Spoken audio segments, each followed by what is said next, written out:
Bonjour à tous, bienvenue dans Oups. Pour ce premier épisode de la saison, j'ai le plaisir d'accueillir Paul Lacombe. Bonjour Paul. Bonjour. Tu joues à Nanterre. C'est ça. Merci d'avoir accepté cette invitation et de répondre aussi vite à mes textos WhatsApp. Merci pour l'invitation. Bonheur surtout. journalistique. Enfin bref, aujourd'hui on va parler de toi, de ton parcours dans le basket, de ton rapport au basket, de tes anecdotes, etc. Enfin, apprendre à te connaître tout simplement. Donc pour démarrer cet épisode, j'aimerais bien remonter un petit peu le temps avec toi. Ta carrière professionnelle, elle a commencé il y a plus de 15 ans. Est-ce que tu te souviens de ton premier match ? Qu'est-ce que tu as ressenti à ce moment-là ? Et comment ça s'est passé ? Ouais, je me souviens des premières minutes que j'ai passées sur le terrain. J'étais pas encore professionnel, c'est-à-dire j'avais pas encore de contrat professionnel, j'étais encore que espoir aspirant.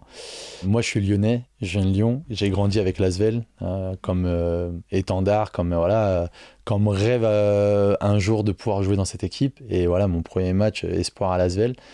On me fait rentrer sur une confrontation contre Rouen. Je me rappelle des quelques minutes, j'ai passé 2-3 minutes sur le terrain en fin de match parce que l'équipe avait mené de 20 points, voilà, et je m'en souviens comme si c'était hier. C'est des faits marquants. Alors je me souviens pas avoir marqué, mais je me souviens m'être jeté sur un ballon alors qu'il y avait plus 20 et être content, quoi. Tu stressais ou pas ? Je sais pas, dans mes souvenirs, c'est pas forcément ou en tout cas du stress positif. Okay. T'es content parce qu'il y avait mes parents dans la salle, il y avait beaucoup de gens que je connaissais, qui me connaissaient, des amis. Et on me fait rentrer sur le terrain, ça crie, voilà, c'est le gamin, le gun qui rentre sur le terrain. Forcément, je pense qu'il y avait du stress, mais plutôt positif.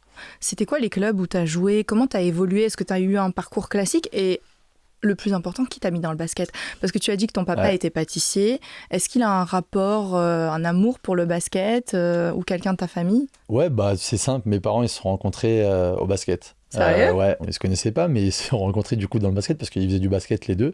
Le monde du basket, au final, il est pas très grand. Donc en fait, on recroise souvent les mêmes personnes. Et donc ça a été le cas pour mes parents. Ils se sont rencontrés comme ça. Donc en fait, moi, j'ai grandi dès le départ dans des salles de basket. J'ai commencé le basket dès le plus jeune âge à Vénissieux où j'ai grandi, où je suis né et où j'ai commencé la première partie de ma vie. Donc parcours classique dans le basket depuis tout petit. Ouais, par contre, voilà, moi c'est pas, enfin, il y a des gars aujourd'hui, quand tu parles avec eux, ils ont commencé le basket à 16 ans, 15 ans, 17 ans, parce qu'ils sont grands, parce que non, moi, très classique, dès le départ, basket, j'ai jamais voulu faire autre chose. Jamais voulu, j'ai eu des déceptions dans le basket, j'ai eu des moments durs, mais je me suis jamais dit, je vais aller faire autre chose ou quoi. Non, basket tout le temps. Quelle est la figure un athlète qui t'a inspiré quand tu étais jeune, ou s'il y en a eu un, où tu t'es dit je veux être comme lui ou... Alors, j'ai jamais eu vraiment d'idole. Alors, j'ai eu des coups de cœur, forcément. J'ai suivi Michael Jordan un peu plus tard, parce que quand j'ai commencé vraiment le basket quasiment à suivre le basket vraiment professionnel dans les années 2000, donc plutôt avec les LeBron James, tous ces joueurs. Kobe. Donc avant ça, voilà, il y avait déjà Kobe, Shaq en place, il y avait Allen Iverson, Tracy McGrady, Vince Carter, ces joueurs-là. En plus, ils étaient ultra spectaculaires. Donc voilà, c'était les gars que je regardais, mais je me suis jamais vraiment identifié. Il y a un seul joueur auquel je me suis identifié dans le sens par rapport à son parcours, parce qu'en plus il vient de Vénissieux, ça a été Alain Digbeu qui a commencé dans le même club que moi, qui a joué à l'Asvel, qui a joué en équipe de France, après qui a fait une carrière exceptionnelle comme on le connaît. Mais pourquoi lui en particulier ? Parce qu'on s'attend à avoir une star de la NBA comme exemple ou comme référence. Et c'est... Pourquoi lui ? Parce qu'en fait, donc moi j'étais à Vénissieux. Quand j'étais à Vénissieux, il y avait un clubhouse où après le match, tu allais boire un verre. Ouais. Et en fait, il y avait une photo de lui. Là, il a fait 1 an à Vénissieux et il y avait une photo de lui, c'était l'année. Et tout le monde disait c'était le seul joueur du club qui était sorti professionnel. Et en plus de ça, pas que professionnel, joueur de dingue, équipe de France, Barcelone, Real, enfin voilà. J'ai eu la chance de le rencontrer quand j'étais très jeune. C'est ce que j'allais te demander, tu l'as rencontré, tu l'as revu après ? J'avais demandé un autographe. Bon, aujourd'hui, j'ai 35 ans, j'ai été en équipe de France, j'ai fait des clubs et tout, mais à chaque fois que je le voyais, je lui serrais la main, mais sans plus. Et l'année dernière, j'ai pris mon courage à deux mains, je l'ai rencontré sur un camp de basket et je suis allé lui parler, je suis allé lui dire tout ça. Il me semble qu'il m'a dit un gars comme toi, et tout, ça me fait plaisir et tout, et c'est cool, enfin voilà, mais ça m'avait fait quelque chose. Tu rêvais un petit peu de la draft, j'ai envie de te dire oui et non, parce que je sais que tu l'as tenté en 2012.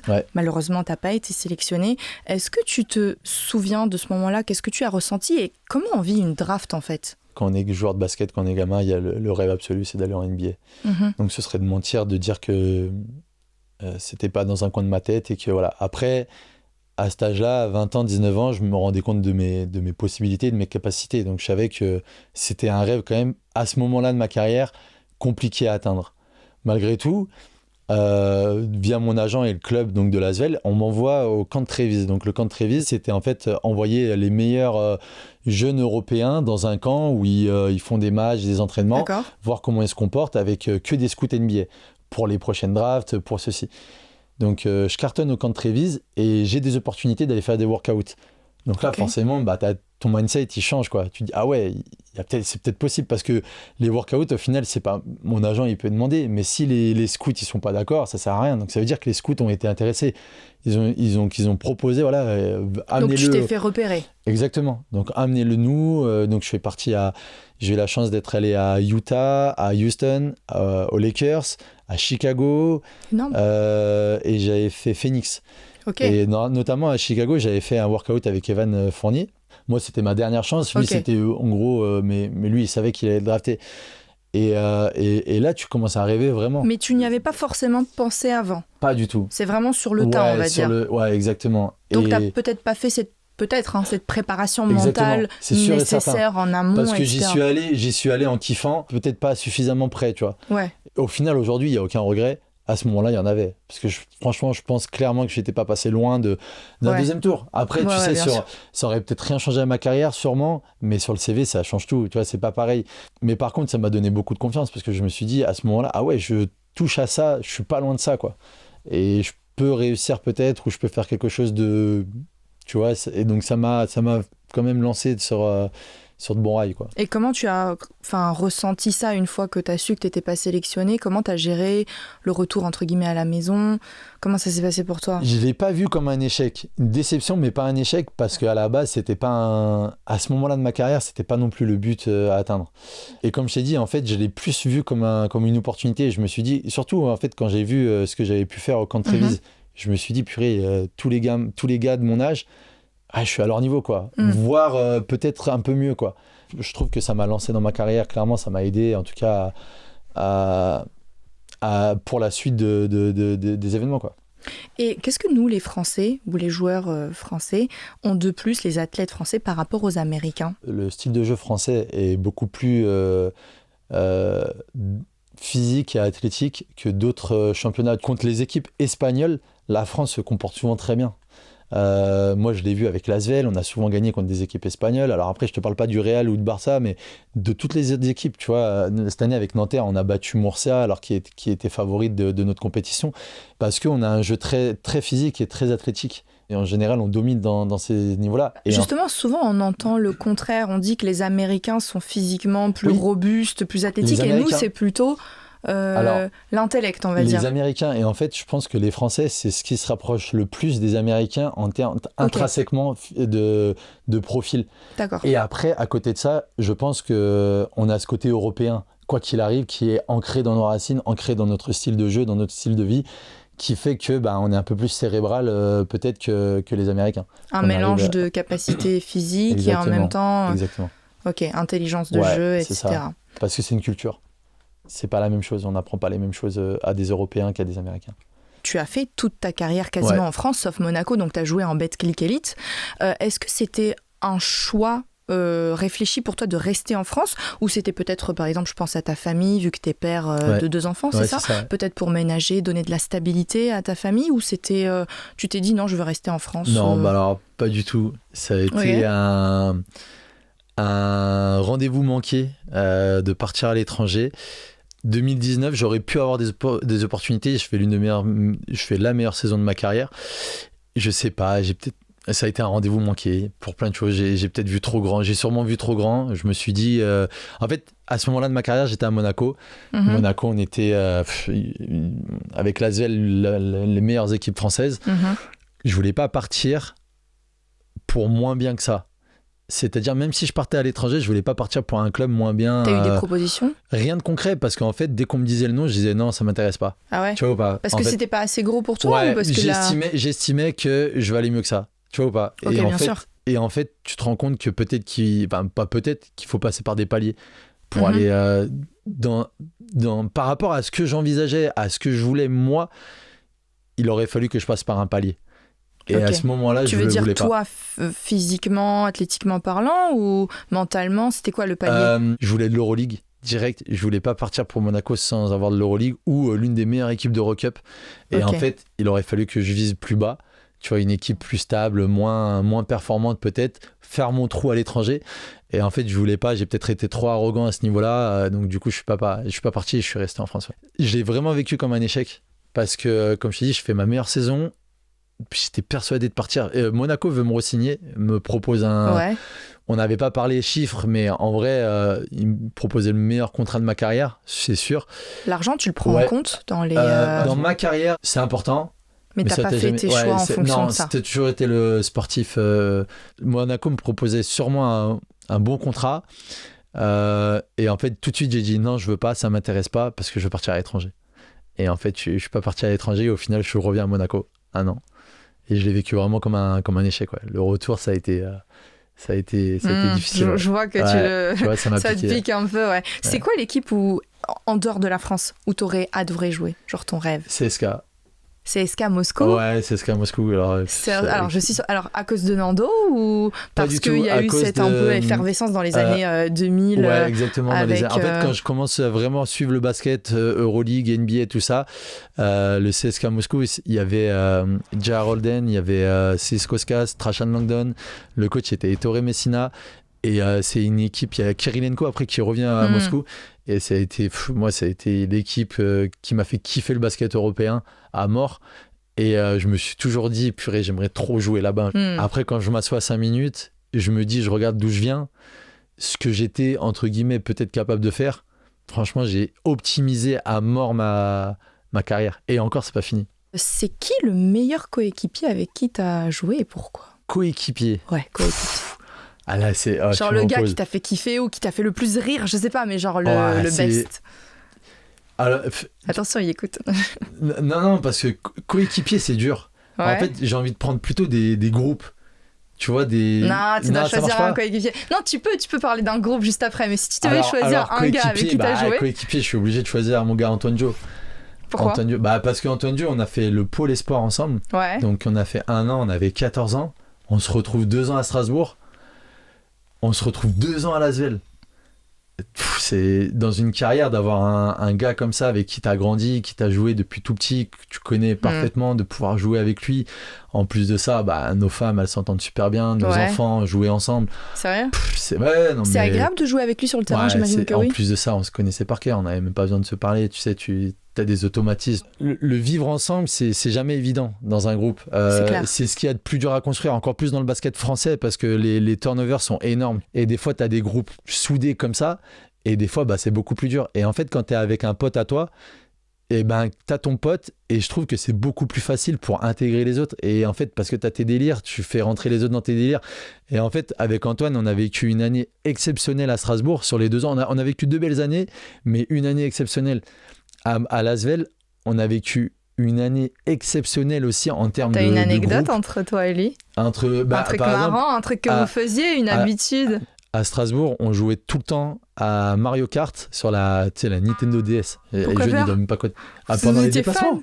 On était archi fans, mais on se butait. On était 6-7 Français, on ramenait ça pendant les déplacements. Dans les bus, dans les trains, on criait. On criait dans les trains, on rendait fou les gens. Qui gagnait? On était 3 à gagner. Il y avait Antoine. Il te mettait la pâtée ou pas? Non, c'était. Et je te jure, et il y avait Axel Toupane. On était tous les 3, c'était chaud. Les autres, ils étaient nuls. Les Ali Traoré, Romain Duport, Jérémy Leloup. Je vais dire ça à Ali là. Ah ouais, tu peux lui dire nul. Il est nul. Et après, quand on jouait pas à ça, on jouait au Uno. Et pareil, c'était. Les Uno, ça change un peu plus souvent, mais Ali, il était nul aussi. Après, il a progressé, Ali. Il a progressé. Okay. Tu vois. Et après, à Lasvel, on se retrouve encore ensemble. On joue plus à la DS, mais on joue à des jeux, tu sais, à la con, les Codenames, on avait des jeux comme ça. Je connais même pas ça, c'est quoi ça? C'est des jeux de société. Ok, donc Codenames. Le jeu de société qui sortait, on le ramenait, on faisait des 6 heures de bus, on jouait pendant 6 heures avec Mathieu Strazel, Elio Kobo, avec... il y avait, vous êtes jeu de société à mort. Ah ouais, et ça soude tellement les groupes. On rigolait et on passait... En fait, on avait envie d'être ensemble. C'était bon enfant, c'était vivant, tu vois. Et c'est ça, c'est tellement dur à créer ça. Donc, j'imagine, ce que je comprends mieux là, avec tout ce que tu me racontes, c'est que vous avez aussi plus de chances de mieux jouer, de gagner et de voir plus de victoires à votre actif avec ça. Ça, j'en suis convaincu. Parce que tu as envie de partager des choses avec ton gars, tu seras plus à même, tu sais, de partir à la guerre avec lui. Parce que tu t'entends bien avec lui, le gars, il va t'insulter ou t'embrouiller sur le terrain. Tu sais, tu vas me prendre le truc moins personnellement et tu vas te dire, ok, d'accord, peut-être, ou peut-être que tu vas t'embrouiller, mais après, vas-y, tu passes à autre chose parce que c'est ton pote. Il faut toujours passer à autre chose. Tu es toujours obligé de te remettre en question. Des fois, tu peux ne pas être d'accord sur l'instant T, mais voilà. Et moi, tu le fais, ça ? Ouais, bah, souvent avec les coachs, avec l'expérience que j'ai, tu vois, avec Vincent Collet, ça a été mon mentor. On va en reparler. Souvent, il me disait des trucs sur le terrain, mais tu sais, sur le moment, j'étais virulent. Zvezdan Mitrovic aussi, j'ai été pas mal comme ça avec lui. Mitrovic, il était très véhément sur certaines actions, il pouvait faire des grands gestes. Et bah, moi, j'estime que je suis pas d'accord, j'estime que c'est pas de ma faute, donc bam, je rentrais dedans. Après, il m'insultait, ou il me disait un truc en serbe, des mots doux en serbe. Et ça posait pas de problème. Et bah non, parce que on est des adultes. Ouais. Allez, on passe à autre chose. Quand t'as pas d'affinité avec le mec, parce que bah, tu le connais pas vraiment, parce qu'il est un peu introverti, ou parce qu'il est il reste sur lui-même, il a pas envie de s'ouvrir aux autres. Bah, tu sais, des fois, c'est pas facile. Alors, des fois, ça peut bien se passer. Tu vois, t'as des contre-exemples dans tout ce que t'entreprends, dans tout ce que tu fais, même dans la vie de tous les jours. Mais bon, pour mon expérience, les meilleures saisons que j'ai fait, que j'ai vécues, où j'ai eu des titres en plus de ça, c'est quand on était comme ça entre les joueurs. Et justement, comme tu dis, il y a beaucoup de rotations chaque année. Là, à Nanterre, vous avez des nouveaux qui vont arriver. Voilà.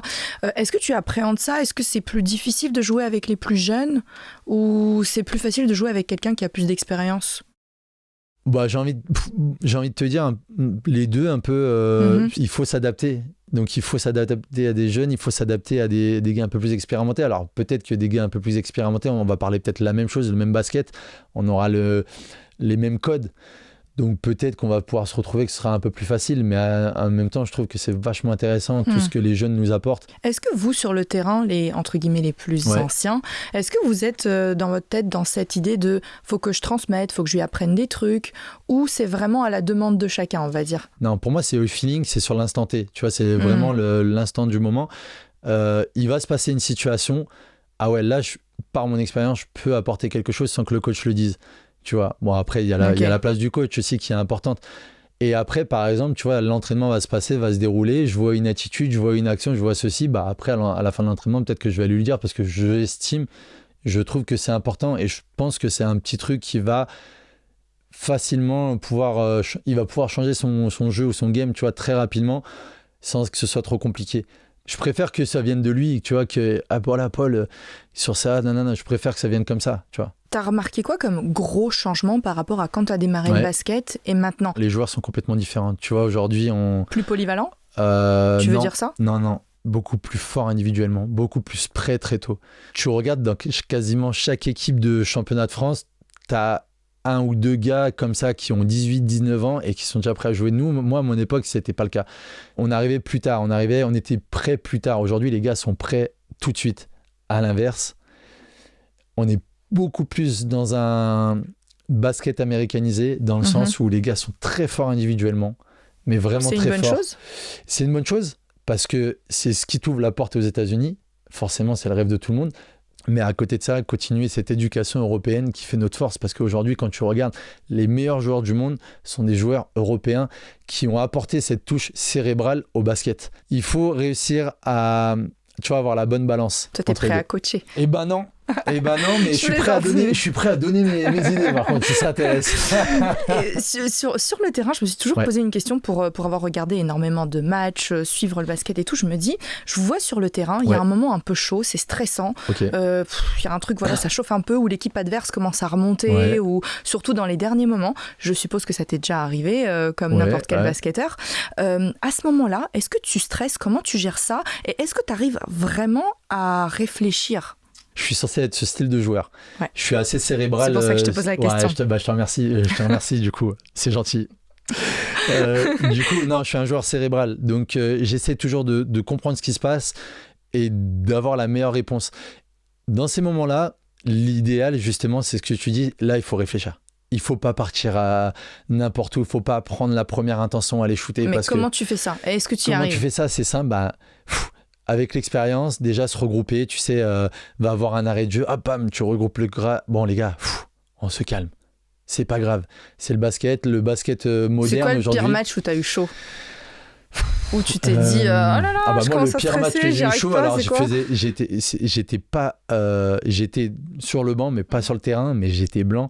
C'était le 5e match Asvel-Monaco des finales LNB. Ok, c'était en quelle année? C'était 2022, il me semble. Donc c'est récent. Ouais. Et en fait, on fait un début de match canon, ils reviennent, ils passent devant à +8, on revient, et là, ils ont 2 lancers francs pour la gagne. Là, moi, je suis sur le banc, je suis blanc parce que, en fait, bon, les gens qui me connaissent, normalement, en LNB, on devrait me connaître un peu, mais j'ai perdu énormément de finales avant. Là, j'avais l'opportunité de la gagner, et j'étais en train de me dire, je vais encore perdre. Là, t'as perdu 3 kilos, c'est ça? Ah ouais, non, mais sur le banc, là, j'ai perdu 3 kilos de flotte, c'était terrible, j'étais livide, j'étais blanc. S'il m'appelait, j'étais en train, parce que vraiment, ah ouais, non, mais là, je me suis décomposé. Et en fait, le gars rate ses lancers, Eli Okobo prend la balle, va au panier, faute de lancer, il en met un, du coup, prolongation. Bon, déjà, ça te détend un peu. Et après, pareil, montagne russe pendant la prolongation et tu gagnes le match à la fin, donc tu passes par toutes tes émotions. Mais là, par exemple, à ce moment-là, tu me fous sur le terrain, j'ai aucune idée de ce qu'il faut faire. Parce que c'est un contexte, parce que c'est différent, parce que je suis sur le banc depuis un moment, donc je ne maîtrise pas les choses. Tu vois ou pas? Donc tu stresses plus en étant sur le banc qu'en étant sur le terrain. Alors que quand tu es sur le terrain, tu es beaucoup plus calme, beaucoup plus apaisé. J'aurais cru le contraire, tu vois. Non, parce que tu as la maîtrise des choses, c'est toi qui as le ballon. C'est toi qui peux faire quelque chose. Alors après, peut-être qu'il y en a qui le vivent différemment. Peut-être plus jeunes qui vont le vivre différemment. Mais je pense que tous les joueurs sont plutôt comme ça. Je pense parler au nom de tout le monde. J'ai une question de ton ami Ali Traoré. Ouais. J'y ai parlé ce matin. Apparemment, tu le connais depuis que tu as 17 ans. En fait, avec Ali, ça a été un coup de cœur amical. Au-delà du basket, on a eu d'autres passions, notamment les mangas, pour ceux qui connaissent. Ah ouais, t'es fan des mangas? Ouais, je suis fan de mangas, de fou. Le meilleur manga de tous les temps? One Piece. C'est pas mon préféré. Ouais, mais c'est le meilleur. C'est lui qui t'a mis dedans. Ouais, c'est lui et un autre coéquipier, Bengali Fofana. Les deux, on m'a mis dedans, mais tellement on était fous. Hein. À un moment donné, on avait notre groupe à 3 et on parlait des théories de One Piece, de machin, d'autres mangas. On parlait comme ça, mais on pouvait faire des soirées à parler de ce qu'Ali avait lu, ce que j'avais lu, machin. On se parlait, machin et tout, pour voir la suite, ce qui allait se passer. C'était une folie. Vous faisiez quoi comme activité ensemble en dehors du basket? Tu vois, ce que je te disais, ce qu'on partageait la plupart des temps, des soirées-jeux. Ça va faire 14 ans que je suis avec ma femme. Et là, le groupe d'amis que je te parle, c'est des gens avec qui t'as grandi en quelque sorte. Que j'ai grandi avec Ali, il était avec sa femme. Mon pote Bengali Fofana, avec qui j'ai joué à Strasbourg, il était avec sa femme. Antoine Joe, il était avec sa compagne et pas avec sa femme. Du coup, en fait, on était tout le temps ensemble et en fait, on avait envie d'être ensemble en dehors. Donc, dès qu'il y avait un match de foot, mais tu vois, un prétexte à la combat, on venait, on jouait aux cartes, on faisait des soirées pizza, des trucs comme ça, tu vois. Et ça, j'ai gardé ça toute ma carrière avec les groupes d'amis que j'avais, tu vois. À Strasbourg, quand je suis revenu, j'ai fait pareil avec mon pote Léo Cavalière et Jean-Baptiste Maille. Et tu vois, ça a toujours été une part de ma vie parce que, il y a le boulot, il y a le basket, mais je trouve que l'humain, ce que tu peux, les relations que tu crées à côté, c'est quand même plus important. C'est quoi ton jeu de société préféré? La base, le basique, c'est le Uno. Okay. Le Uno, il revient, il part, on y joue avec des groupes. Mais je suis un gars du moment. Il faut savoir que toutes les années, tous les 6 mois, il y a des nouveaux jeux. Je suis toujours à la page. Ah ouais, t'es à l'affût du truc. À l'affût de fou. Ok. Tu vois, là, en ce moment, je joue à un nouveau jeu de société. Tout l'été, j'ai joué à un truc qui s'appelle le Flip Set. Avec mes gars, mais parce que tu joues, c'est vraiment pour tes potes ou parce que t'as tes enfants et tu te dis en famille avec les enfants? C'est une culture c'est mes parents qui m'ont inculqué ça depuis toujours. On joue vous aux jeux de société. Vous faisiez ça quand vous étiez, quand t'étais petit? On invite des gens et après on joue aux jeux de société. Tu étais le perdant ou pas? Je suis plutôt bon dans les jeux de société. Pas à la win parce que je préfère passer un bon moment. Je suis un kiffeur du moment en fait. Je suis avec mes gars, avec mes amis, avec ma famille. Allez, on passe un bon moment. Il n'y a qu'un seul jeu où là, non, j'aime pas perdre, c'est la belote. Quand je joue à la belote, tu vois, c'est du 2 contre 2. Non, non, là, il n'y a pas de... Quand je perds, j'ai le seum. Non, voilà. Pour refermer cette parenthèse. Ouais, carrément, et du coup, la question d'Ali, c'est un peu moins rigolo que les jeux de société, mais il se posait la question, je pense, à juste titre, j'allais te la poser quand même. T'as perdu 5 ou 6 finales? J'ai perdu 6 finales. 6, ouais, c'est ce qui me semblait. C'est dur, d'affilée en plus. Ouais, donc, c'était horrible. Comment tu vis ce truc-là? T'en veux à quelqu'un? À qui? J'en veux à personne parce que c'est une équipe. C'est des contextes. Chaque finale a été différente. Chaque finale a son histoire. Ça a été dur parce que sur les 2 premières finales que je perds avec Strasbourg, je suis pas vraiment impliqué. J'ai pas un rôle majeur. t'as pas, comme je te disais, t'as pas vraiment le destin de l'équipe entre tes mains, tu vois. Les 2 d'après, j'ai un rôle plus important, notamment la 3e, la 4e, avec Strasbourg. La 3e, j'ai un rôle quand même important, pas encore un rôle majeur, mais j'ai un rôle dans l'équipe. Et en plus, on menait 2-0, on fait une saison fantastique, on va en finale d'Eurocup. Et cette défaite contre l'Asvel, tu vois, c'est sur les 6... C'est celle qui t'a marqué le plus sur les 6? Ouais, j'en ai 2. J'ai celle-là et j'en ai une avec Monaco contre Le Mans. Pourquoi? Parce qu'on est meilleur. On perd pas contre meilleur que nous. On est meilleur, mais on perd parce que les gars, sur des matchs 5, ils font le taf, quoi. Et encore aujourd'hui, j'arrive pas à l'expliquer. Toutes les autres, je peux les expliquer. La première, tu vois, c'est simple. On arrive contre Limoges, on a des blessés, on est content d'être là, plus ou moins. Voilà, bon, on perd, c'est pas grave. La deuxième, on fait une saison de fou, mais eux, ils ont une belle équipe. Ils ont une belle équipe, donc en fait, par rapport à la saison qu'on fait, on est censé être champion, mais eux, ils ont une très belle équipe. Et en fait, en finale, ça a été des bonhommes, et tu vois, je peux pas dire grand-chose. Voilà. La 3e année, on est meilleur. On est meilleur contre l'Asvel, on gagne 2-0, on perd. La 4e année, je perds contre Chalon-sur-Saône, sur un fait de jeu où Jérémy Enzeli, qui je sais pas s'il écoutera, il nous met un buzzer sur un match 3 qu'on domine et qu'on mène, et il marque sur un drive inexpliqué, voilà. Mais dans l'absolu, ils ont une très belle équipe. Nous, on finit 5e cette année, on arrive à se hisser en finale. Ça a été le parcours du combattant, tu vois, et on y arrive. Et là, l'année d'après, donc avec Monaco, on a une équipe, on domine, mais tout le monde, on marche sur tout le monde, on va en finale de la BCL, on perd, encore une fois. Et on perd contre Le Mans en finale alors qu'on est meilleur. Comment vous gérez ça après dans les vestiaires, avec le coach, avec les coéquipiers? Qu'est-ce qui se passe? C'est dur parce que quand j'étais à Strasbourg, moi j'étais à ma 4e, l'équipe était à leur 5e. T'as plus les mots à la fin, t'as plus d'explications, tu sais pas quoi dire, tu sais pas quoi faire. T'en as qui sont de passage, t'as des joueurs qui sont de passage, eux c'est leur première année qu'ils perdent. Donc ça les affecte, mais pas de la même manière. Toi, ça fait 4 ans que tu es là, on était deux joueurs, ça faisait la 4e année qu'on perdait. Le coach aussi, ça faisait sa 5e défaite à la suite. C'est quoi les mots? C'est dur. Ces premiers mots? Il n'y a pas de mots. T'as pas de mots. Silence. C'est un silence, c'est pesant, c'est cathédrale. T'as qu'une envie, c'est d'aller voir ta femme et te barrer. Tu sais, t'es au mois de juin, tout le monde est en vacances, et en fait, t'as qu'une envie, c'est de partir en... Voilà. Et comment tu trouves la force pour revenir après ça? De vivre ça, les émotions que ça procure. Tu perds certes, mais d'aller jusqu'en finale, c'est exceptionnel. Et c'est pour ça que tu fais du sport de haut niveau. Même c'est pour ça que tu fais du sport tout court. Quand tu fais du sport de compétition, c'est pour les émotions que ça te procure. Sinon, t'en fais pas. Sinon, tu restes avec tes potes. Enfin, tu joues juste, tu fais des entraînements, des trucs comme ça, mais ça procure des émotions. Ça apporte des émotions à des gens qui te le redonnent. Et on est tous ensemble. On est tous ensemble dans cette galère. On est tous ensemble dans cette victoire. Et c'est indescriptible. Et il y a beaucoup de gens, il y a beaucoup de joueurs, de sportifs de haut niveau qui disent que c'est ces moments-là qui leur manquent le plus. Tu vois, le terrain, en final, tu sais, c'est dur pour le corps. Au bout d'un moment, t'as mal de partout, c'est dur, tu prends des coups, tu vois, tu te réveilles, t'as mal de partout, t'es cabossé à la fin. Mais toutes ces émotions que ça te procure, c'est indescriptible. Et malgré ce que j'ai vécu, s'il faut y retourner, j'y retournerai. J'ai envie de te demander, en tant qu'athlète en général, sportif, surtout quelqu'un qui est dans le game depuis aussi longtemps, comment toi tu fais pour rester au niveau, en forme, ou avec cette mentalité, j'ai tout le temps envie de me dépasser? Comment tu fais? Parce que c'est compliqué avec l'âge, avec les enfants, la famille, vous avez... des choses à faire en dehors, et vous êtes impacté aussi par d'autres choses. Comment tu fais pour garder, rien que ne serait-ce physiquement, le niveau? Je vais te dire tout simplement, moi c'est la passion.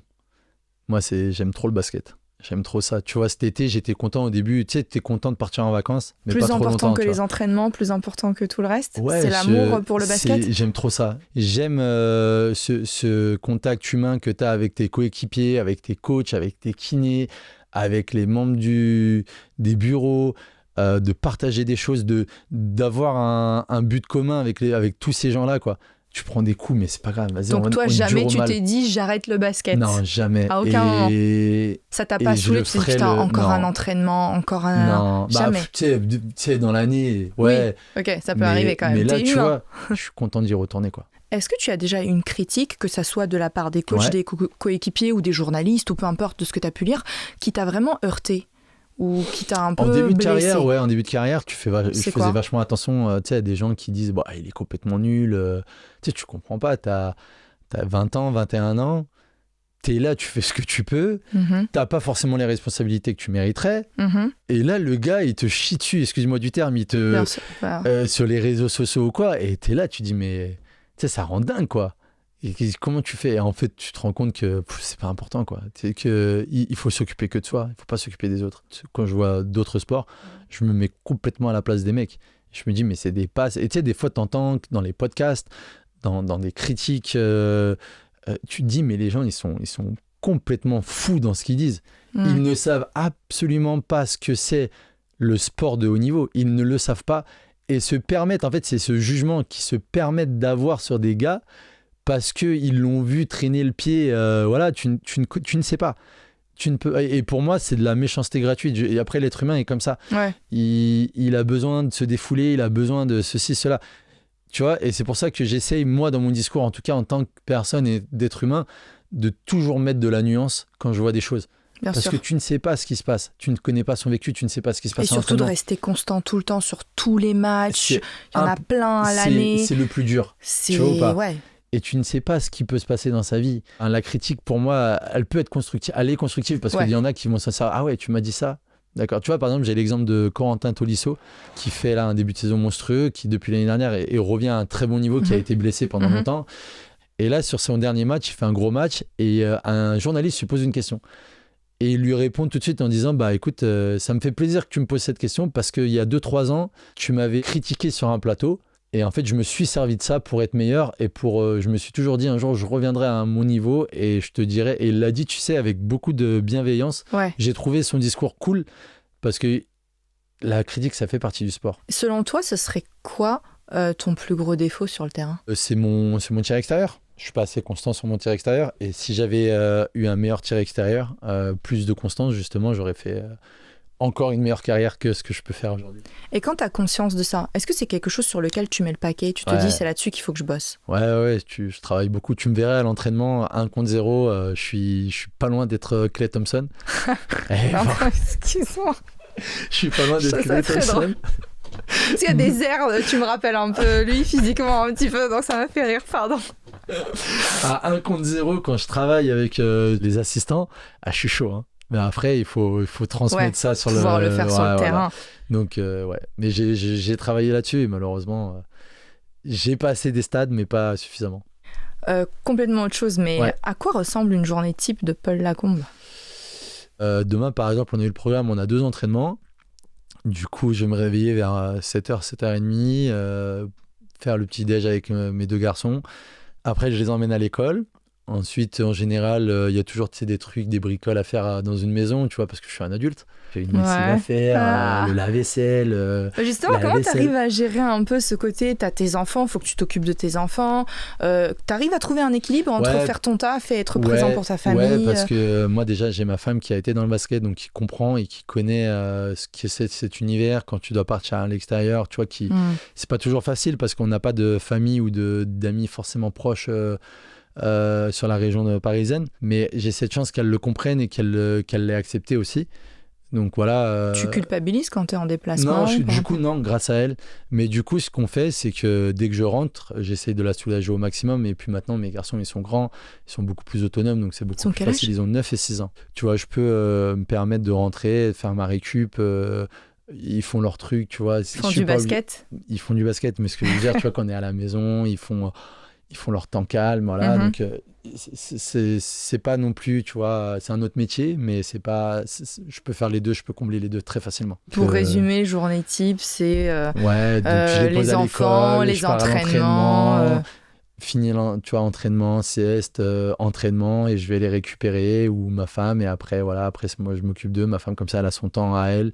Peut aller faire son sport ou des trucs, tu vois, parce qu'elle travaille la journée. Donc voilà. Et T'as une routine particulière pour les entraînements en dehors de ce que tu fais avec le club, ou par exemple quelque chose que tu fais spécifiquement pour l'alimentation, ce serait quoi tes routines ? L'alimentation, je suis pas le meilleur.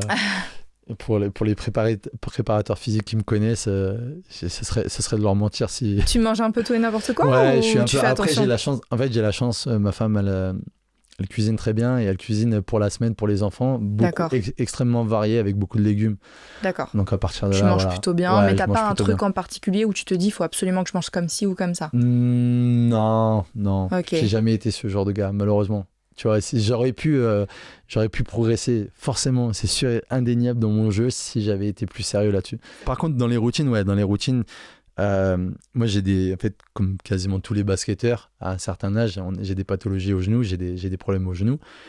Et en fait, avant chaque entraînement, j'arrive à peu près 1 heure avant et je bosse souvent entre 30-40 minutes sur mon bas du corps, sur mes genoux pour que ça tienne toute la saison, tu vois. Est-ce que tu as rencontré un mec mentalité, on va dire, Black Mamba, qui s'entraîne genre de fou, beaucoup plus que les autres? Ouais, j'en ai rencontré plusieurs, notamment Frank Ntilikina. Qui est parti en NBA, ouais, c'était abusé. En plus, c'est marrant parce que lui, il a été drafté avant tous les gars de genre. Aujourd'hui, tu vois, tous les jeunes, entre guillemets, prospects, ils ont tous leur préparateur individuel. Ils ont tous leur coach individuel, donc souvent tu les vois avant, tu sais, t'arrives à la salle, tu les vois en train de s'entraîner avec un mec. Lui, il s'entraînait tout seul, il était là avant, il était là après. Des fois ça arrivait qu'on partait à 7h du matin en déplacement, t'arrivais à la salle, le gars il sortait de la muscu, un malade. Qu'est-ce que tu aimes faire en dehors du basket? Bah déjà, avant tout, je suis un grand fan de foot, de l'Olympique Lyonnais, grand fan. Alors en ce moment c'est un peu dur, on fait le dos rond, mais on y croit. Après, un peu comme tout le monde, j'aime regarder des séries, des films. Après, ce que je kiffe, maintenant j'ai 35 ans, je peux en parler. Avec ma femme, on adore faire la fête. Mais vraiment faire la fête. Genre là, tu fais la fête comme ça, tu sors la night. Pendant la saison, c'est pas possible. Ou c'est une fête barbecue. Qu'est-ce que tu entends par faire la fête? En famille, tu vois, d'être avec des gens, des familles, des amis, tu sais. En plus, comme. C'est pas comme aller nighter jusqu'à 6h du mat. Si. Ah, c'est les deux. Okay. Mais pendant l'année, c'est quasiment pas possible, tu vois, entre les plannings, les emplois du temps. En plus, nous, en fait, on n'a pas de famille ici, donc les enfants, tu vois, je vais pas te cacher qu'après un match, de temps en temps, ça arrive qu'on sorte. Oui, c'est normal. Mais voilà, par contre, l'été, on a toujours un créneau, on se réserve avec ma femme toujours un créneau avec un groupe d'amis qu'on a. C'est ta BFF. Ah ouais, non, mais complètement. Mais tu sais quoi, même genre, on est capable, juste avec ma femme, de partir, elle et moi, en soirée, quoi. C'est juste génial, c'est ce qu'il faut. Et aller kiffer comme ça tous les deux. C'est ce qui explique la longévité, c'est aussi, ça je pense. J'aimerais bien parler un petit peu aussi de ton expérience en équipe de France, mais avant, pour terminer un petit peu là-dessus, mais juste avant, est-ce que tu as une anecdote en dehors de l'équipe de France, un meilleur souvenir, une petite anecdote que tu aimerais raconter en dehors de l'équipe de France, je veux dire? L'un des plus beaux souvenirs que j'ai de ma carrière, ça reste et ça restera, c'est une défaite, c'est assez paradoxal. C'est ce que j'ai vécu en finale de Coupe d'Europe à Galatasaray. On était une équipe un peu contender, on n'était pas forcément attendu à ce niveau-là et on va en finale. On fait un premier match à Strasbourg avec une ambiance, mais j'avais jamais vu ça, exceptionnel. On n'entendait pas les coups de sifflet de l'arbitre tellement qu'il y avait du bruit, tellement les gens faisaient du bruit. Et là, tu sais, là, ça soude un groupe. Tu sais, on était ensemble, on recevait le jour du match sur nos Instagram, vous allez vivre l'enfer. Tous les jours, on recevait les mêmes messages, ils nous mettaient la pression, les supporters et tout. Et on a vécu un truc exceptionnel. Et on craque sur les 2 dernières minutes. On est dans le match, et sur les 2 dernières minutes, on craque, mais ça reste un souvenir, une atmosphère. Et j'avais des amis qui étaient au match, qui étaient venus, qui avaient fait le déplacement à Istanbul. Indescriptible. Pour parler de l'équipe de France, tu as 39 sélections avec l'équipe de France, si je ne me trompe pas. Tu as dit lors d'une interview que Vincent Collet t'a tout appris dans le basket. Qu'est-ce qu'il t'a appris exactement? Et c'est quoi le meilleur conseil qu'il t'a donné? Quand j'ai commencé ma carrière, je l'ai eu en coach à Villeurbanne. Après, il m'a rapatrié à Strasbourg et ensuite, par la suite, il m'a appelé en équipe de France. Quand je dis qu'il m'a tout appris, en fait, c'est vraiment la lecture de jeu. J'ai toujours été un garçon cérébral qui aime le basket, qui regarde beaucoup de basket, donc forcément ça enrichit, ça aide à comprendre mieux le jeu. Mais lui, voilà, il me disait, tu vois, par exemple, quand il se passe ça, il faut faire ça, tu vois. Il m'a toujours apporté des réponses aux situations données. C'est pas le cas de tous les coachs. Et c'est pas le cas de tous les coachs, parce qu'il y en a qui prennent pas le temps, parce que tu sais, c'est pas facile de faire ça. Bien sûr. Parce que déjà, il te faut une équipe. Il faut que tu aies 10 gars au moins 9 gars sur les 10 comprennent de quoi il s'agit. Parce que tu sais, le basket, c'est pas linéaire. Le sport de haut niveau, j'ai envie de te dire, même, c'est pas linéaire. C'est pas genre, tu vois, lui, il voulait te dire question A, réponse A, question B, réponse B. Mais en fait, c'est pas ça le sport. Des fois, ça va tellement vite qu'il peut se passer d'autres choses. Ça peut, tu vois, tu peux aller de A à B, tu vois. Enfin, j'essaie de m'expliquer au mieux. Mais c'est quoi le meilleur conseil qu'il t'a donné, du coup ? Et le meilleur conseil qu'il m'a donné, ça a été, alors, tu vois, je suis très faible, alors ça je l'apprendrai à personne, je suis très faible sur mes finitions main gauche, mais double pas main gauche. Ça, voilà.